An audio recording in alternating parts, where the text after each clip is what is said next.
எழுத்தச்சனின் அத்தியாத்ம ராமாயணம் மலையாள நூல் தமிழ் மொழிபெயர்ப்பு.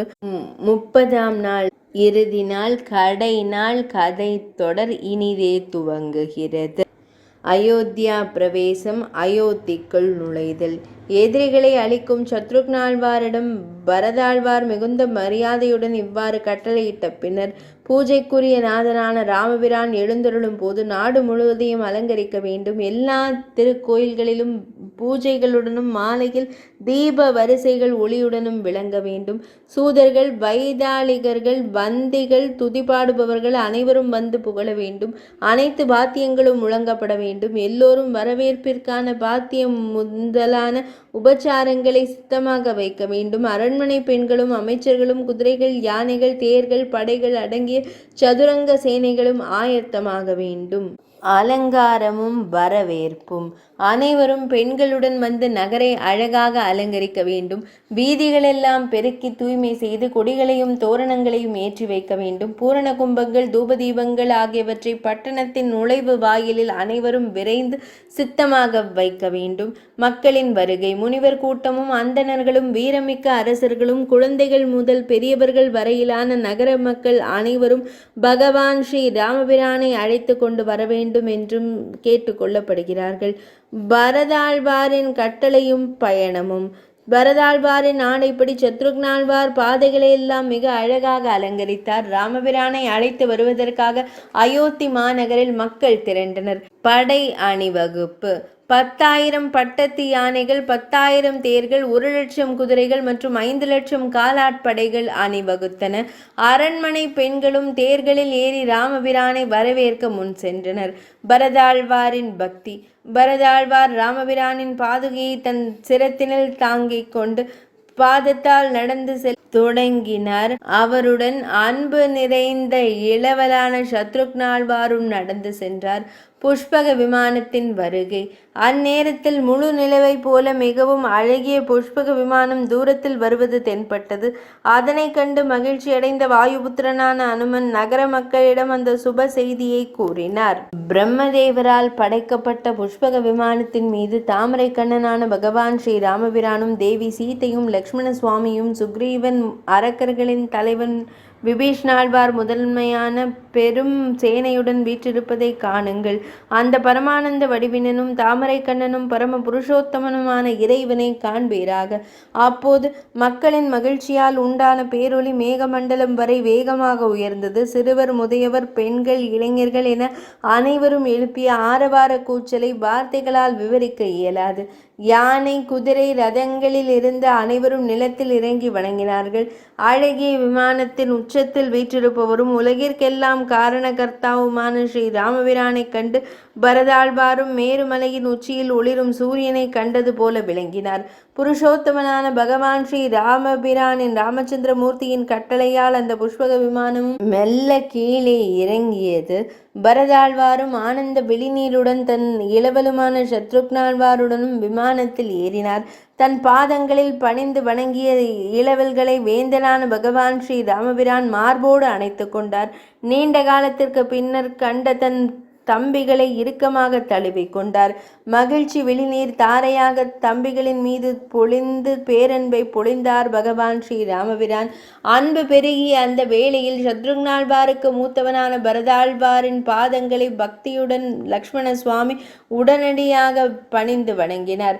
சத்ருக்னாழ்வாரும் லக்ஷ்மணன் சுவாமியை ஆதரவோடு வணங்கினார். இளவலுடன் இணைந்த பரதன் வைதேகியான தேவி சீதையின் பாதங்களிலும் பணிந்து வணங்கினான். பக்தியோடு வணங்கினான். உடனே சௌமித்ரியை, லக்ஷ்மண சுவாமியை, சத்ருக்னனையும் வணங்கினார். மிகுந்த ஆதரவுடன் சகோதரர்களோடும் பரதகுமாரனும் வைதேகியான தேவி சீதை தன் பாதங்களை பணிந்து வணங்கினான்.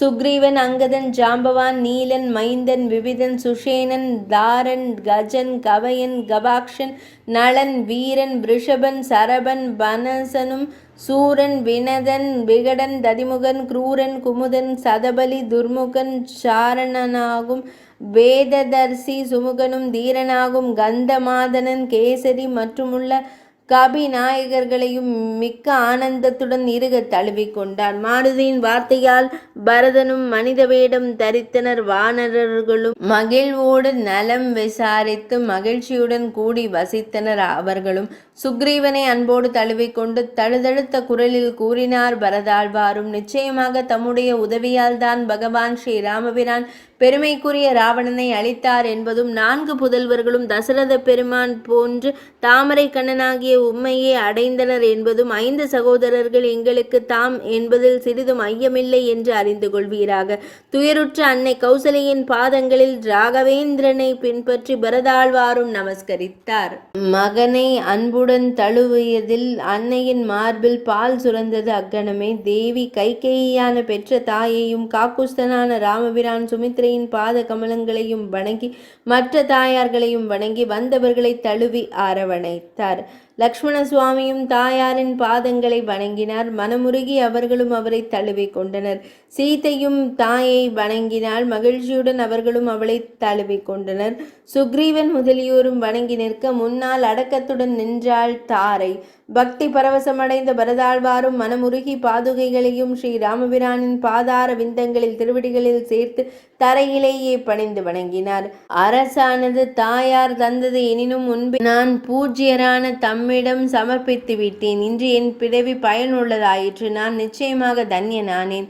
என் மனோரதங்கள் எல்லாம் நிறைவேறின. நல்ல தர்மத்தின் பலனும் கிடைத்தது. பிரபோ, முன்பு இருந்ததை விட 10 மடங்கு ராஜ தண்டமும் அரசு செல்வமும் பெருகியுள்ளது. பூபதியே, யானையும் தேரும் குதிரையும் காணும் போது குறையின்றி 10 மடங்கு அதிகரித்துள்ளதே. உனது கருணை உண்டானதால் தான் நான் இந்நாள் வரை ராஜ்யத்தை காப்பாற்றினேன். தாங்கள் எங்களை கைவிடலாகாது. இந்நாட்டையும் எங்களையும் உலகத்தையும் தாங்களே பரிபாலிக்க வேண்டும். கருணை கடலே, எங்களுக்கு வேறு எந்த ஆதரவும் இல்லை. ராஜ்யாபிஷேகம், முடிசூட்டு விழா. இவ்வாறு கூறிய பரதாழ்வாரை கண்டு ரகுகுலநாதனான பகவான் ஸ்ரீ ராமபிரான் அவரை பெரிதும் புகழ்ந்து வாழ்த்தினார். திருப்தி அடைந்த ராமபிரான் மிகுந்த மகிழ்ச்சியோடு விமானத்தில் ஏறி சென்று நந்தி கிராமத்தில் உள்ள பரதாழ்வாரின் ஆசிரமத்தை அடைந்து மெதுவாக பூமியில் இறங்கினார். புஷ்பக விமானத்தை கௌரவித்து அதன் பின் சில வார்த்தைகளை கூறி அருளினார். நீ சென்று வைஷ்ரவணனிடமே குபேரனிடமே சேர்வாயாக. முன்போலவே மகிழ்ச்சியோடு இருப்பாய். நான் உன்னை நினைக்கும் போது நீ வரலாம். உன்னை யாரும் தடுக்க மாட்டார்கள் என்று கூறியதை செவிமடுத்த புஷ்பக விமானம் ராமபிரானை வணங்கி அழகிய அழகாபுரிக்கு சென்று சேர்ந்தது. ரகுநாதனான ராமபிரான் தன் சகோதரர்களுடனும் வசிஷ்டர் போன்ற ஆச்சாரியர்களின் பாதங்களை வணங்கினார். வசிஷ்ட முனிவர் அவர்களுக்கு ஆசை கூறி உயர்ந்த சிம்மாசனத்தை உடனே அளித்தார். குருவின் அனுமதியுடன் தசரத மைந்தனான பகவான் ஸ்ரீ ராமபிரான் பூமியில் உள்ள அந்த சிம்மாசனத்தில் அமர்ந்தார். அப்பொழுது பரதாழ்வானான கைகேயி குமாரன் சாத்விக குணமும் கொண்ட சத்ருக்னாழ்வார் வசிஷ்டமா முனிவரும் வாமதேவர் முதலான மகா முனிவர்களும் சிறந்த அந்தணர்களும் அமைச்சர்களும் பூ உலகை காத்துருள வேண்டும் என்று லக்ஷ்மிபதியான ராமபிரானிடம் வேண்டிக் கொண்ட நேரம் இது. பிரம்ம வடிவினனும் ஆன்மாவும் ஈஸ்வரனும் பிறப்பிறப்பு முதலானவை இல்லாத மங்களமானவனும் பரிசுத்தமானவனும் நித்தியமானவனும் ஒப்பில்லாத தயாளனும் மமதையற்றவனும் களங்கமற்றவனும் குணங்களை கடந்தவனும் அழிவற்றவனும் அறிவுமயமானவனும் அசையும் மற்றும் அசையா பொருள்களுக்குள் வீற்றிருப்பவனும் சதா அபயமளிப்பவனும் சத்திய சுரூபனும் சனாதனனும் ஆகிய எவன் ஒருவன் தன் மகா மாயையால் சர்வ உலகங்களையும் படைத்து காத்து சம்ஹரிக்கிறானோ. இங்கனம் அவர்கள் கூறியதை கேட்டறிந்த ரகுநாதனான பகவான் ஸ்ரீ ராமபிரான் புன்னகையோடு, யாரும் மனக்கவலை கொள்ள வேண்டாம். நான் அயோத்தியின் அதிபதியாக வீற்றிருப்பேன் அல்லவா? ஆயினும் ஒரு ஏற்பாட்டையும் செய்ய வேண்டும் என்று தாமரை கண்ணனான பகவான் ஸ்ரீ ராமபிரான் கட்டளையிட்டார். உடனே சத்ருக்னாழ்வார் விழிகளில் ஆனந்த விழிநீருடன் மங்கள முடி திருத்துபவர்களை நாவிதர்களை வரவழைத்தார். அபிஷேகத்திற்குரிய அனைவரும் மகிழ்ச்சி நிறைந்த உள்ளத்தோடு ஒன்று கூடினார்கள். லக்ஷ்மண சுவாமியும் பரதாழ்வாரும் அரக்கர்களின் தலைவனான விபீஷ்ணாழ்வாரும் சூரியகுமாரனான சுக்ரீவனும் தங்களின் சடை முடிகளை களைந்து தூய்மையாக நீராடினர். திவ்யமான ஆடைகளை அணிந்து பூமாலைகள் சந்தனம் மற்றும் ஆபரணங்களை அணிந்து அளவற்ற மகிழ்ச்சி அடைந்தனர். ஸ்ரீ ராமபிரானும் லக்ஷ்மண சுவாமியும் மீண்டும் அழகிய உடைகளாலும் ஆபரணங்களாலும் அலங்கரிக்கப்பட்டனர். ஒளிமிக்க பரதாழ்வாருக்கு செவியணிகள் முதலான அனைத்து ஆபரணங்களும் பொருத்தமாக அணிவிக்கப்பட்டன. ஜானகி தேவியை, தேவி சீதையை அரண்மனையை சேர்ந்த பெண்கள் மிக்க மகிழ்ச்சியுடன் போற்றி அலங்கரித்தனர். வானர பெண்களுக்கும் தேவி கௌசல்யை பல்வேறு அன்பளிப்புகளையும் ஆபரணங்களையும் வழங்கி போற்றினாள். அதன் பின்னர் சுமந்திரன் என்ற மகாரதி தேரை மிக அழகாக ஆயத்தம் செய்து கொண்டு வந்து நிறுத்தினார். அரசர்களுக்கெல்லாம் அரசராகவும் மனுகுல வீரனும் கருணை கடலுமான பகவான் ஸ்ரீ ராமபிரான் அரச வாழ்விற்குரிய மிக அழகிய அத்தேரில் ஏறினார். சூரியகுல தோன்றலான சுக்ரீவன், அங்கதன் என்ற வீரன், மாருதியான அனுமன் மற்றும் பீஷ்ணாழ்வார் ஆகியோர் அப்போது திவ்யமான உடைகளையும் ஆபரணங்களையும் அணிந்து தெய்வீக யானைகள் மற்றும் தேர்களில் ஏறி முன்னும் பின்னுமாக சூழ்ந்து சென்றனர். தேவி சீதையும் சுக்ரீவனின் மனைவி முதலான வானர பெண்களும் வாகனங்களில் ஏறி சேனை படை சூழ்ந்து வர புறப்பட்டனர். பின்னர் சங்க முழக்கத்தோடும் கம்பீரமான வாத்திய கோஷங்களோடும் பயணம் தொடர்ந்தது. தேரோட்டும் பொறுப்பை, சாரத்தியத்தை பரதாழ்வார் ஏற்றுக்கொண்டார். அழகிய வெண் சாமரத்தை லக்ஷ்மண சுவாமி வீசினார். வெண்கொற்ற குடையை பிடித்து கொண்டே தம்பியான சத்ருக்னாழ்வார் தெய்வீக விசிறியால் விசிறி கொண்டு வந்தார். மனித உருவம் தாங்கி அழகாக அலங்கரித்து கொண்ட 10,000 வானர தலைவர்களும் உடன் சென்றனர். யானை வீரர்களின் கழுத்தின் மேல் ஏறி பரிவாரங்களுடன் நடந்து சென்றார்கள். ராமபிரான் இவ்வாறு எழுந்தருளும் வேளையில் பெண்கள் மாட மாளிகைகளில் ஏறினார்கள். விழிகளுக்கு ஆனந்தமளிக்கும் பரம்பொருளான ராமபிரானை கண்டு பெண்கள் அனைவரும் தங்கள் இல்ல பணிகளை எல்லாம் மறந்து உள்ளத்தில் மோகத்தால் பரவசப்பட்டு நின்றார்கள். மெல்ல மெல்ல சென்று ராகவன் தேவேந்திரனின் அரண்மனைக்கு சமமான தன் தந்தையின் அரண்மனையை கண்டார். உள்ளே சென்று தாயின் பாதங்களை வணங்கினார். மற்ற அன்பு தாயார்களையும் வணங்கினார். அதன் பின்னர் பரதகுமாரனிடம் சென்று சுக்ரீவனுடன் இணைந்து இவ்வாறு கூறினார் ராமபிரான்: நீர் சூரிய மைந்தனுக்கும் சுக்ரீவன் அரக்கர் தலைவனுக்கும் பீஷ்ணாழ்வாருக்கும் வானர தலைவர்களுக்கும் ஏற்றவாறு தங்குவதற்கு நல்ல இல்லங்களை உடனே ஏற்பாடு செய்து கொடுப்பாயாக வீரனே. இதனை கேட்டு பரதாழ்வாரும் அவ்வாறே செய்தார். அவர்கள் ஒவ்வொருவராக வெவ்வேறு மாளிகைகளில் தங்கினார்கள். பின்னர் சுக்ரீவரிடம் பரதாழ்வார் கூறினார்: இப்போது ராமபிரானின் முடிசூட்டு விழாவும் மங்கள சடங்குகளும் விதிமுறைப்படி சிறப்புடன் நடைபெற தாம் ஆவண செய்ய வேண்டும். 4 கடல்களுக்கும் சென்று தீர்த்தமும் இதற்கு முன்னே தேவையாகும் மற்ற பொருள்களையும் அதிகாலையிலேயே கொண்டு வாருங்கள்.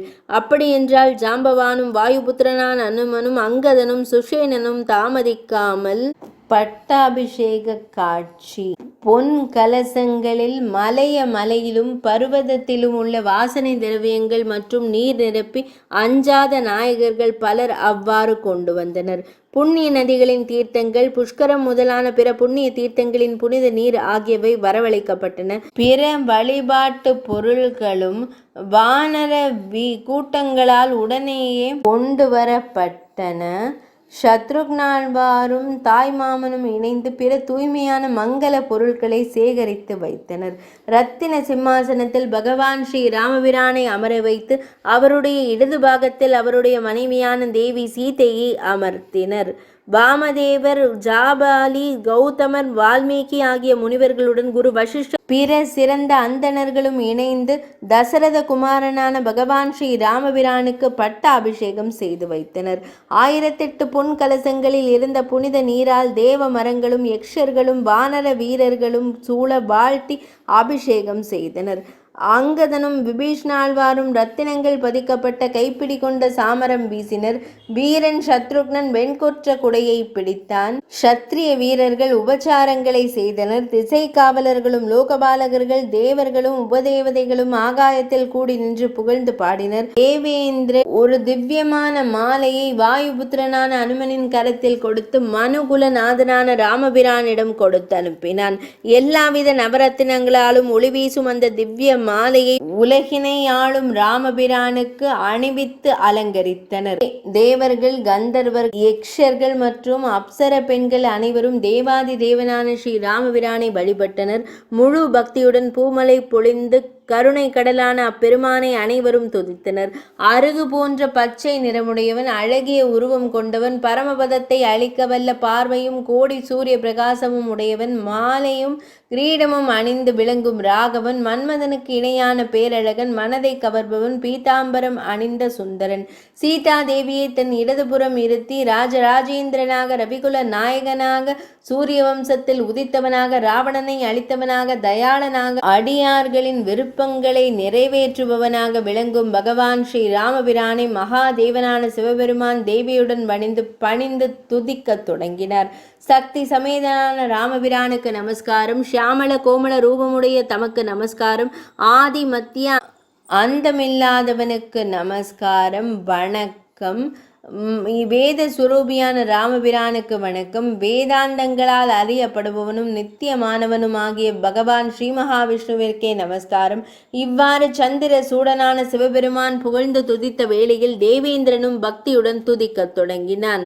பிரம்மதேவரின் வரத்தினை பெற்றதனால் அகந்தை கொண்டு தீய எண்ணங்கள் மிகுந்த அரக்கனான ராவணன் தேவர்கள் எல்லோரையும் அடக்கி ஒடுக்கினான். துஷ்டனான அவன் எங்களையும் கட்டி போட்டு மிகவும் வருத்தினான். தமது அருள் பிரகாசத்தால் அவன் மாண்டு போகவே இப்போது எங்களுக்கு நல்வாழ்வும் பேரின்பமும் கிடைத்தன. இவ்வுலகில் மேன்மேலும் பெருந்துயரங்கள் வந்தாலும் அதை தீர்த்து எங்களை காப்பாற்றுவதற்கு தம்மை தவிர வேறு யாருக்கும் இவ்வளவு கருணை இல்லை. உத்தம புருஷனே, நான் வேறு என்ன கூறுவேன்? எல்லா உலகங்களுக்கும் கருணையும் பலமும் அளிப்பவனும் ஒப்பற்ற புகலிடமும் நீயேதான் நாதனே, தமக்கு நமஸ்காரம். சூரியன், ருத்ரர்கள், வசுக்கள் முதலான தேவர்களும் முனிவர்களுள் உத்தமரான தபஸ்விகளும் அந்த சமயத்தில் அசுர வம்சத்தை அளித்த தாசரதியான பகவான் ஸ்ரீ ராமபிரானை தனித்தனியாக துதித்தார்கள். யாக பங்குகள் அனைத்தையும் தனக்கே உரிமையாக்கி கொண்டு அஞ்ஞானியாக மாறிய அரக்கன் ராவணனின் கொடூர பார்வையிலிருந்து எங்களுக்கு விடுதலை கிடைத்தது. எங்களது துன்பங்கள் தீர்ந்தன. இறைவா, தமது பாத மலர்களை எப்போதும் தாமரை மலர் போன்ற விழிகளை கொண்ட எங்களது சித்தம் குளிர துதிக்க எங்களுக்கு அருள் புரிவாயாக. பிரபோ, எங்களுக்கு தமது அனுகிரகத்தை வழங்கிடுவாய். தாமரை போன்ற விழிகளை உடையவனும் உலகங்களுக்கெல்லாம் இன்பம் அளிப்பவனும் தேவி சீதையின் மனதிற்கு இனியவனுமான தமக்கு வணக்கங்கள். பக்தியுடன் பித்ருக்களும் ஸ்ரீ ராமபத்ரனை மனமாற துதிக்க தொடங்கினார்கள். தீயவனான ராவணன் அழிந்து போனதால் இழந்து போயிருந்த நாங்கள் இப்போது திருப்தி அடைந்தோம். இறைவா. குறிப்பு: இது துஞ்சத்து எழுத்தச்சன் எழுதிய மலையாள அத்தியாத்ம ராமாயணத்தில் ராவண வதத்திற்கு பின் தேவர்கள் மற்றும் பித்ருக்கள் பகவான் ஸ்ரீ ராமபிரானை போற்றி பாடும் தேவேந்திர ஸ்துதியின் தமிழாக்கமாகும். 3 உலகங்களிலும் செழிப்பும் வாழும் தன்மையும் விரும்பியது கிடைத்ததால் நற்காரியங்களும் நிறைவேறின. மேலும் தடைகள் எதுவும் உருவாகாமல் போயின. இறைவா, எங்கள் விலங்குகளும் பந்தங்களும் நீங்கின. அதன் பின் எச்சர்கள் அனைவரும் அரக்கர்களை அழித்த ராமபிரானை துதித்தனர். அரக்கர் தலைவனை தாங்கள் வதைத்ததால் நாங்கள் பாதுகாக்கப்பட்டவர்களானோம். பறவைகளின் அரசனை வாகனமாக கொண்டவனே, கருட வாகனா, பாவங்களை அழிப்பவனே, எங்களை காத்துருள வேண்டும். பிரபோ, தமக்கு நித்திய வணக்கங்கள். பிறகு கந்தர்வர் கூட்டமும் குற்றமற்ற அந்த ராவணாந்தகனை துதித்தது. அறிவில்லாத ராவணனுக்கு பயந்து நாங்கள் எப்போதும் ஒளிந்து வாழ்ந்தோம். இன்று முதல் தமது சரித்திரங்களை நன்றாக பாடி துதித்து கொண்டு கருணை கடலே சஞ்சரிப்பதற்கும் எங்களுக்கு வாய்ப்பு மலர்ந்தது. தமது திருவடி தாமரைகளுக்கு நித்திய வணக்கங்கள். பின்னர் கிண்ணறர்களும் அவ்வேந்தனை மிக அழகாக புகழத் தொடங்கினர். துர்நெறி மிகுந்த அரக்கர் கோனை கொன்றொழித்து எங்களை காத்த தம்மை பூஜிப்பதற்கான பாக்கியம் எங்களுக்கு கிடைத்ததும் தமது பெருங்கருணை வைபவமே ஆகும். அரவப்படுக்கையில் ஆதிசேஷனின் மேல் துயிலும் பலம் தருபவனே, நாங்கள் அனைவரும் ஒன்றாக தம்மை வணங்குகிறோம். கிம்புருஷர்களும் அப்பரமபுருஷரின் பாதங்களை பக்தியோடு தொழுது மிக விரைவாக புகழ்ந்து பாடினர். கனிந்த மனமுடைய நாங்கள் உனது மலரடி தாமரைகளை போற்றுகிறோம். ராவணன் என்று கேட்கும் போதே ஆகாய மார்க்கத்தில் செல்பவர்கள் கூட நடுக்கம் உறுகிறார்கள். உனது திருவடி தாமரைகளை வணங்கி எங்களுக்கு நல்வாழ்வு அருள வேண்டும். சித்தர்களின் கூட்டமும் தங்கள் மன விருப்பம் நிறைவேறியதால் உன்னை புகழ்ந்து பாடத் தொடங்கினர்.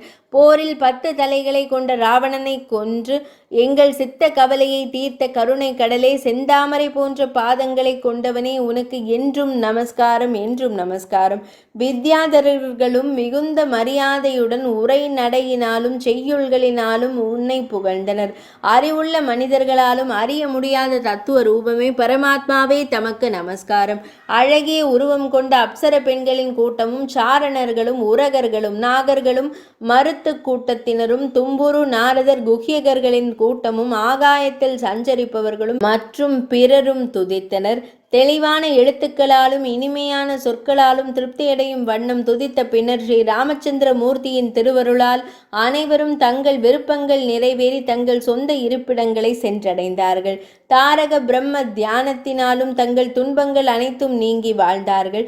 சச்சிதானந்த பூரண ஆத்மாவும் அச்சுதனும் அழிவில்லாதவனும் ஏகனும் மாயையற்றவனுமாகிய பகவானின் திருவடி தாமரைகளை உலகிலும் உள்ள வாசிகள் பக்தி பாவனையுடன் சேவித்து கொண்டிருந்தனர். ஸ்ரீ ராமபிரானின் பட்டாபிஷேக காட்சி. சிம்மாசனத்தின் மீது தேவி சீதையுடன் வீற்றிருப்பவரும் சிங்கத்தை போன்ற பராக்கிரமம் உடையவரும் கோடி சூரியர்களின் பிரகாசத்தை கொண்டவரும் சகோதரர்கள் வானரங்கள் முனிவர்கள் அரக்கர்கள் மற்றும் அந்தணர்களால் வணங்கப்படுபவரும் பட்டாபிஷேக தீர்த்தத்தால் நனைந்த திருமேனியை கொண்டவரும் மேகவண்ணனும் சுந்தரனும் பொன்னொளிர்பவனும் சந்திர பிம்பம் போன்ற முகமும் நீண்ட அழகிய கரங்களும் நிலவு போன்ற புன்னகையால் ஒளிர்பவனுமாகிய ராகவனை தியானிப்பவர்களின் விருப்பங்களை நிறைவேற்றுபவனை கண்டு அனைவரும் மனதிற்குள் பேரானந்தம் அடைந்தனர். வானரங்கள் முதலானோருக்கு அருளுதல். உலகை காப்பவரும் அகிலத்தின் நாதனுமாகிய பகவான் ஸ்ரீ ராமபிரான் அரியணையில் வீற்றிருந்து ஆட்சி செய்த காலத்தில் பூமி தேவி பயிர்கள் நிறைந்து செழிப்படைந்தாள். அனைத்து இல்லங்களும் விழா கோலம் பூண்டன. மரங்கள் அனைத்தும் சுவையான கனிகளுடன் நிறைந்து நின்றன. அக்காலத்தில் பூமி முழுவதும் துர்நாற்றம் வீசும் மலர்கள் கூட நறுமணம் கமழ்பவையாக மாறின. ரகுகுல திலகனான பகவான் ஸ்ரீ ராமபிரான் அந்தணர்களுக்கு 100,000 குதிரைகளையும் பசுக்களையும் அதற்கும் மேலான செல்வங்களையும் 36 கோடி பொன்னணிகளையும் தானமாக வழங்கினார். அளவற்ற ஆடைகள் ஆபரணங்கள் மாலைகள் ஆகியவற்றை அந்தணர்களுக்கு அள்ளி வழங்கினார். தங்கமும் ரத்தினங்களும் மிளிரும் ஒப்பற்ற பிரகாசமான பல வண்ண மாலைகளையும் வாரி வழங்கினார். சூரியகுமாரனான சுக்ரீவனுக்கும் பல மரியாதைகளுடன் பரிசுகளை அளித்தார் பகவான் ஸ்ரீ ராமபிரான். வாலியின் மைந்தனான அங்கதனுக்கு தோள் வளைகளை வழங்கினார். அதன் பின்னர் மங்களகரமான கடாட்சம் கொண்ட தேவி சீதைக்கு ஒரு அரிய முத்து மாலையை ராமபிரான் பரிசளித்தார். மேரு மலையையும் 3 உலகங்களையும் கொடுத்தாலும் ஈடாகாத அளவிற்கு மிக உயர்ந்த மதிப்புடைய அந்த மாலையை ராமபிரான் சீதைக்கு பரிசளிப்பதைக் கண்டு வைதேகியான தேவி சீதை மிகவும் மகிழ்ச்சி அடைந்து புன்னகையுடன் அதனை ஏற்றுக்கொண்டாள். தனது கழுத்திலிருந்து அம்மாலையை எடுத்து 2 கரங்களாலும் பிடித்து நோக்கினாள். தாமரை போன்ற தன் முகத்திற்கும் அனுமனின் முகத்திற்கும் நடுவே அந்த இரத்தின மாலை விளங்கியது. அனைவரின் எண்ணங்களையும் உணர்ந்த புருஷோத்தமனான பகவான் ஸ்ரீ ராமபிரான் அப்போது மங்கள தேவதையான தேவி சீதையிடம் கூறினார், அழகானவளே, இங்குள்ளவர்களில் உனது மனதிற்கு மிகவும் பிரியமானவர் யாரோ அவருக்கு இந்த மாலையை நீயே வழங்கிவிடுவாய். உன்னை தடுப்பவர் வேறு யாரும் இல்லை என் அன்பே. அதனை கேட்டு புன்னகைத்த தேவி சீதை அனுமனை மெதுவாக அருகில் அழைத்து அந்த மாலையை பரிசளித்தார். அந்த மாலையானது விபீஷ்ணாழ்வார் பகவான் ஸ்ரீ ராமபிரானுக்கு ஆசையோடு பரிசளித்த மாலையாகும். அம்மாலையை அணிந்த அனுமன் மாருதி அளவற்ற பரமானந்தத்துடன் மிகவும் பிரகாசித்தார். கரங்களை கூப்பி தன் முன் நிற்கும் அஞ்சனை மைந்தனை அனுமனை கண்ட ராகவனான ராமபிரான் ஆனந்த பரவசமாய் அவரை அருகில் அழைத்து இனிமையான சொற்களால் அருளினார். காற்றின் மைந்தனே, வானர வீரனே, உனக்கு வேண்டிய வரத்தை எந்த தயக்கமும் இன்றி கேட்டு பெற்றுக்கொள்வாயாக என்பதனை செவிமடுத்து கவீந்திரனும் வானர தலைவனான அனுமனும் மன்னவனை ராமபிரானை வணங்கி வேண்டினான். சுவாமி பிரபோ, தேவரீருடைய திருநாமமும் அழகிய சரித்திரமும் இவ்வுலகில் நிலைத்திருக்கும் காலம் வரை நானும் பூமியில் வாழ அருள வேண்டும். ராமநாமாமிரதத்தை செவிமடுத்து கொண்டே இருப்பதாலும் ராமபிரானின் ஜெபத்திலும் ராமநாம ஜெபத்திலும் மரணையிலும் சிந்தனையிலும் செவிமடுப்பதிலும் என்னுடைய மனதிற்கு திருப்தியே ஏற்படுவதில்லை. பிரபுவே, தயாநிதியே, எனக்கு வேறு எந்த வரமும் வேண்டாம். எள்ளளவும் குறைவில்லாத பக்தி என் மனதில் என்றும் நிலைத்திருக்க வேண்டும். இதனை கேட்ட புண்டரீகாட்சனான தாமரை கண்ணன் பகவான் ஸ்ரீ ராமபிரான் அருள் பாலித்தான். உலகம் உள்ளவரை நீ முக்தனாய் ஜீவன் முக்தனாக வாழ்வாயாக. பக்தியினால் மட்டுமே பிரம்ம தத்துவமும் உயரிய முக்தி கிட்டும் தோழனே. ஜானகி தேவியான தேவி சீதையும் அனைத்து போகங்களும் அனுபவங்களும் உனக்கு தானாகவே வந்தடையும் என்று ஆசீர்வதித்தாள். ஆனந்த விழிநீருடன் விழிகளிலிருந்து நீர் பெருக அவர் மீண்டும் மீண்டும் பணிந்து வணங்கினான். ராமபிரான் சீதையின் கட்டளையை சிறமேற்கொண்டு ராமபிரானின் பாத தாமரைகளையே திரும்ப திரும்ப சிந்தித்து கொண்டே இமயமலையை அடைந்து தவம் செய்ய தொடங்கினார். பின்னர் மனுவரன் ராமபிரான் குகனை அழைத்து, சென்று வா தோழனே, ஸ்ருங்கிபேரபுரம் என்ற உனது நகரிற்கு சென்று எனது சரித்திரங்களை சிந்தித்து கொண்டே வாழ்வாயாக. எல்லா போகங்களையும் அனுபவித்து நீண்ட காலத்திற்கு பின்னர் மீண்டும் என்னை வந்தடைவாயாக. திவ்யமான ஆடைகளையும் ஆபரணங்களையும் வழங்கி குகனுக்கு வழி அனுப்பி வைத்தார் பகவான் ஸ்ரீ ராமபிரான். குகப்பெருமாளை வழி அனுப்புதல். பேரன்புடனும் பிரிவாற்றா துயரத்துடனும் ராமபிரானால் தழுவப்பெற்ற குகன் கங்கை நதியால் சோபிக்கும் ஸ்ருங்கிபேரபுரத்தை அடைந்து வாழத் தொடங்கினான். அளப்பரிய ஆடை ஆபரணங்கள், மாலைகள், சந்தனம் முதலியவற்றை மீண்டும் மீண்டும் வேண்டிய மட்டும் வழங்கி மன்னன் ராமபிரான் அவனை ஆசையோடு இறுகத் தழுவிக்கொண்டான். வானரங்களை வழி அனுப்புதல். வானர தலைவர்களுக்கும் பரிசுகளை வழங்கி கிஷ்கிந்தைக்கு திரும்புமாறு வழி அனுப்பி வைத்தார் பகவான் ஸ்ரீராமன். பிரிவின் துயரத்தோடு கிஷ்கிந்தை அடைந்த சுக்ரீவனும் அங்கு சுகமாக வாழ்ந்தான். சீதையின் தந்தையான ஜனக மகாராஜரை அன்போடு அழைத்து உபசரித்து தேவி சீதையின் கரங்களால் விதவிதமான புதிய பட்டாடைகளையும் ஆபரணங்களையும் வணங்கி விதேக நாட்டிற்கு சென்று வாருங்கள் என்று மெய்சிலிருக்க விடை கொடுத்து அனுப்பினார் பகவான் ஸ்ரீ ராமபிரான். காசி மன்னனின் வருகை. காசி மன்னனுக்கும் மன மகிழ்ச்சியும் ஆனந்தமும் பெருகும் வகையில் ஆடைகளையும் ஆபரணங்களையும் அளித்தார். பின்னர் மற்ற அரசர்கள் அனைவருக்கும் தூய்மையான நவரத்ன ஆபரணங்களையும் பரிசுகளையும் மன்னன் வழங்கி வழி அனுப்பினான். அவர்களும் மிகுந்த மகிழ்ச்சியோடு புறப்பட்டு சென்றனர். அவ்வேளையில் அசுரர்களின் தலைவனான விபீஷ்ணாழ்வார் ராமபிரானின் தாமரை திருப்பாதங்களை பக்தியோடு வணங்குவதற்காக அருகே வந்தார்.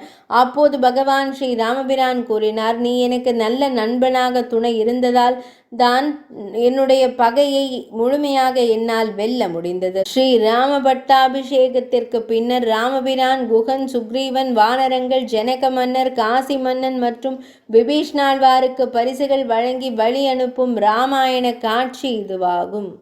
விபீஷ்ணாழ்வாருக்கு விடை கொடுத்தல். விபீஷண பிரியா விடை. சந்திரனும் நட்சத்திரங்களும் உள்ளவரை நீ இலங்கையில் வாழ்வாயாக. பகைவர்களால் உனக்கு எந்த அழிவும் ஏற்படாது. என்னை மறந்து விடாமல் எப்போதும் என்னை நினைவில் கொண்டு நற்சார்புடைய மக்களின் தலைவனாக அரசனாக வீற்றிருப்பாயாக. தினமும் விஷ்ணுலிங்கத்தை பூஜித்து விஷ்ணு பக்தியில் ஆழ்ந்த பரிசுத்தமான உள்ளத்தோடு முக்தி பெற்றவனாக வாழ்வாயாக என்று கட்டளையிட்டார். முத்துக்கள், இரத்தினங்கள், பொன்னாபரணங்களை வேண்டிய அளவு கொடுத்து அவரை அனுப்பும் பொருட்டு மிகுந்த மகிழ்ச்சியோடு மீண்டும் கட்டி தழுவினார். மனதிற்குள் பிரிவின் துயரத்தால் வெளிநீர் துளி துளியாக சிந்த வணங்கி தழுதழுத்த குரலில் விடைபெற்று கொண்டு இணையற்ற விபீஷ்ணாழ்வாரும் புறப்பட்டார். இலங்கையை அடைந்து தன் சுற்றத்தாரோடு கவலைகளெல்லாம் நீங்கி இன்புற்று வாழ்ந்தார்.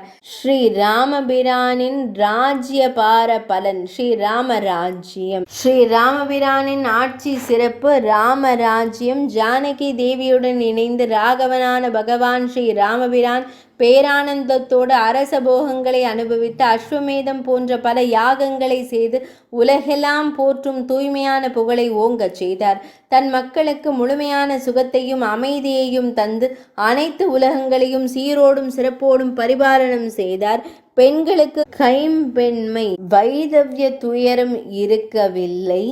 நோயை குறித்த பயம் ஒருவருக்கும் உண்டாகவில்லை. பூமி தேவி எப்போதும் தானியங்களால் நிறைந்திருந்தால். திருடர்களின் பயம் எந்த இடத்திலும் இல்லை.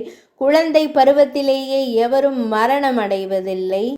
காலகாலத்தில் மேகங்கள் பொழியும், பலன்களும் பெருகும். பூமியில் ராம வழிபாட்டில் நாட்டம் கொண்ட மனிதர்கள் அமைந்திருப்பர். எல்லோரும் எப்போதும் ராமபிரானை தியானித்து கொண்டிருப்பர். வர்ணாசிரம தர்மங்கள் தத்தம் வழியில் நிலைத்திருக்கும். யாருக்கும் எந்த ஒரு தடுமாற்றமும் ஏற்படாது. எல்லோருடைய மனதிலும் கருணை இருக்கும். எல்லா மனிதர்களுக்கும் நல்ல தொழிலும் சிந்தனையும் அமையும். யாரும் பிறர் மனைவியை விரும்பி நோக்க மாட்டார்கள். பிறர் பொருளையும் யாரும் விரும்ப மாட்டார்கள். எல்லோருக்கும் புலனடக்கம் இருக்கும். ஒருவருக்கொருவர் தூற்றுதலும் நிந்தனையும் இருக்காது. தந்தை தன் மகனை காப்பது போல ராகவனான ராமபிரான் தனது பிரஜைகளை காப்பாற்றி அருளினார். சாகேதபுரியில் அயோத்தியில் வாழும் மக்களுக்கு மறு உலக இன்பத்தை விட மேலான இன்பம் என்ன வேண்டும்? வைகுந்த உலக போகத்திற்கு நிகராக துக்கமும் மோகமும் இன்றி அவர்கள் வாழ்ந்து வந்தனர். ராமாயணத்தின் பலஸ்ருதி. இந்த அத்தியாத்ம ராமாயணம் மிகவும் உன்னதமானதும் சிறந்ததுமாகும். இது மிருத்யுஞ்சயனால் சிவபெருமானால் உரைக்கப்பட்டது. இதனை அத்தியனம் பாராயணம் செய்தால் மனிதனுக்கு நிச்சயமாக முக்தி சித்திக்கும் என்பதில் எந்த ஐயமும் இல்லை.